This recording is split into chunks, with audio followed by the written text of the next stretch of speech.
I grew up in the southern Denmark in a small city called Sønderborg. It's close to the German border. Pretty standard town.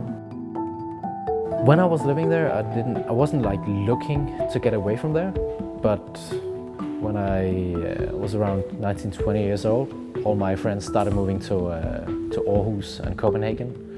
So I just wanted to be around my friends. When I first moved to Copenhagen, it was like a huge shift for me. I actually moved a bit north of Copenhagen to begin with. Just to earn some money, I worked at a construction site. I got a place where I could stay, didn't have to pay any rent. So the plan was to save up to move to a northern city in another part of Denmark. But then I started training a little bit in Copenhagen. I met up with Ture, and I saw a girl at that time that were moving to Copenhagen as well. So then I got an apartment. I thought, okay, why not? Let's move to Copenhagen and try to see how that goes. He wrote at a forum, Danish, the one. In Denmark, there's only one forum where guys write posts about all kinds of martial arts. I've heard in my karate club that MMA was really dangerous and people were breaking legs and bones all the time. So I was asking you on the internet forum if that was true. And Ture was one of the people who replied, and that of course wasn't true. Of course you get injured like in every elite sports, but not as much. And then I wrote something like, okay, then my sensei doesn't know what he's talking about. Something like that. And that got me kicked out of the karate dojo. And he wanted to come train with me. And I'm like, yeah, we could do that. And I said, who are you, and what kind of background you got? And he was like a karateka, has background in karate, and he sent me some videos of him. I don't know how old he was. It's a long time ago. I think it was like 17, 18. And he had on this Karate Kid band around his head. He got the curly hair flipping around. He was doing he was standing he was in his room. He's where he lived with his mom, and he was doing like karate kicks into the air, like shadow kicking. It looked like some sort of Eastern European C-class version of Karate Kid, and it was hilarious. And he wanted me to comment on those videos and his technique, and I'm like, I don't know what to say, man. I like your hair, I like the posters on the wall, but it was it was pretty funny. And his dad lived pretty close to me, so he went to see his dad and lived there for I don't know, a month or so. And I trained a bit with him, and he had just started sniffing to MMA and got curious about the sport, and he took a fight. He lived in another part of Denmark and represented the gym. He had trained MMA for 3 months and took a fight against a guy who was really good, had I don't know how many fights, 5, 10 fights, and lost on decision. And he figured, nah, I want to do this. I want to go all in. So he packed his bags, moved to Copenhagen, and yeah, here we are now.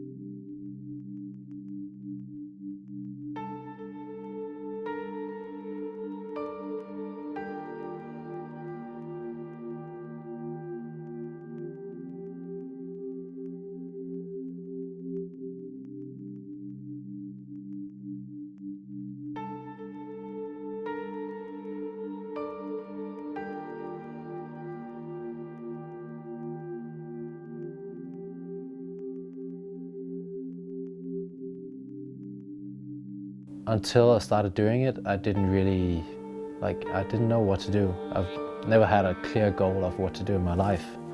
Then I started training, and I had jobs besides, but it was always training that felt like the most fun and most compelling. And I just for some reason I always weighed the training higher than my job. That was always what I prioritized. So yeah, maybe it just took me a while to become aware of MMA being the thing I really wanted to do, because I had some pretty challenging jobs when I was working. So it wasn't like I wasn't trying to just find the easiest jobs, but yeah, it just took me a while to find out that MMA probably is the thing I want to do the most.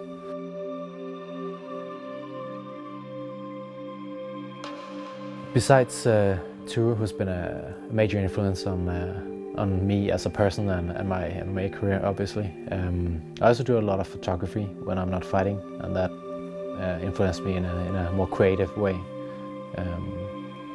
both in relations to MMA and just my everyday life, because I have this creative outlet, and I'm not just in the gym all the time doing kicks on the sandbag and throwing people around.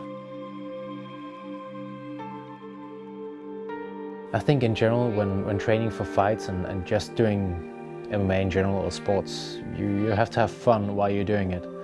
If you're not able to be in a happy environment where you can joke around with your teammates or training partners, then it's not gonna be fun in the long run. I feel that pretty much defines Rebel Sports. It's like we don't have social events all the time for our members and such, but every time at training there's a good vibe. Everybody's happy, cracking jokes, making fun of each other in a good way, and yeah, we just like a family of sorts, but not the kind of bickering family having fights all the time. We're just like happy, and yeah, and I think when you feel good, you fight good. So that's what we try to bring to the fights as well.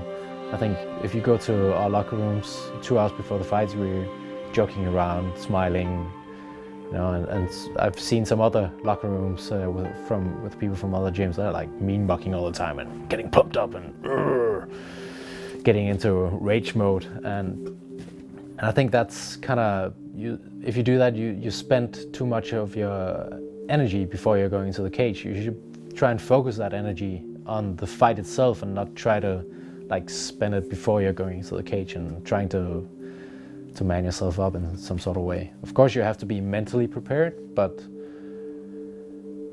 I think it gives them a lot more. It gives you a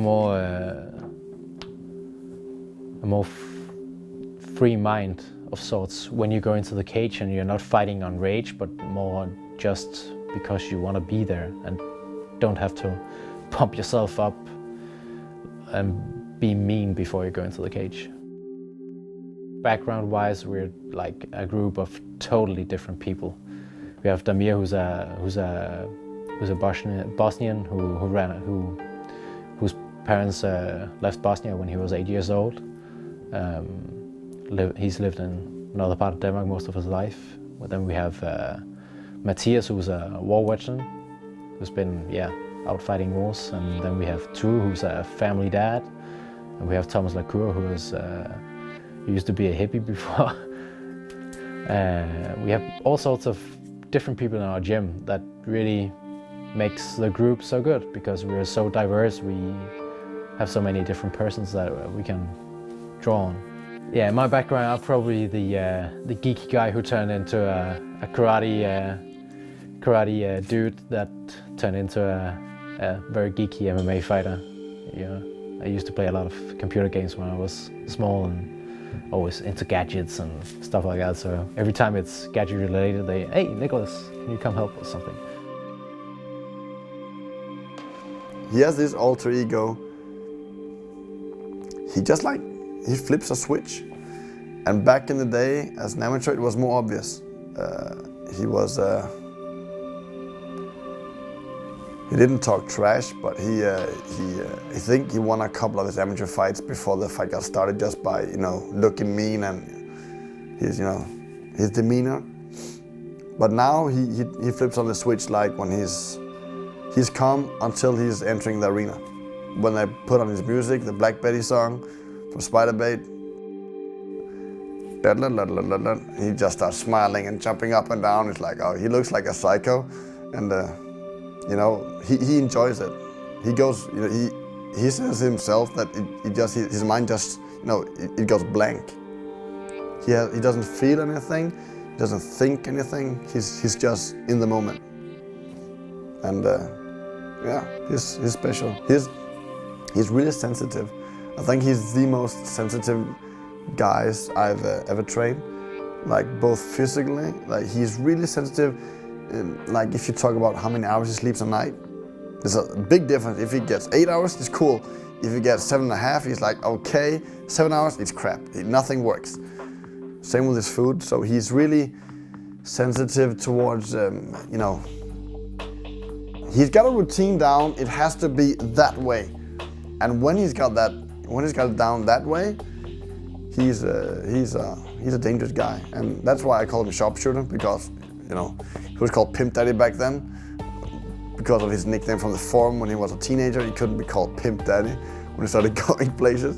So like you need a nickname, and he always seemed like a sharpshooter for me. You know, he's like a laser precise tool.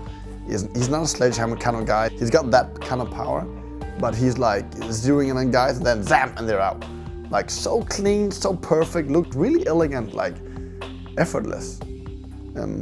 Some guys say that talent is when you do really difficult stuff and you make it look easy. He's got that ability.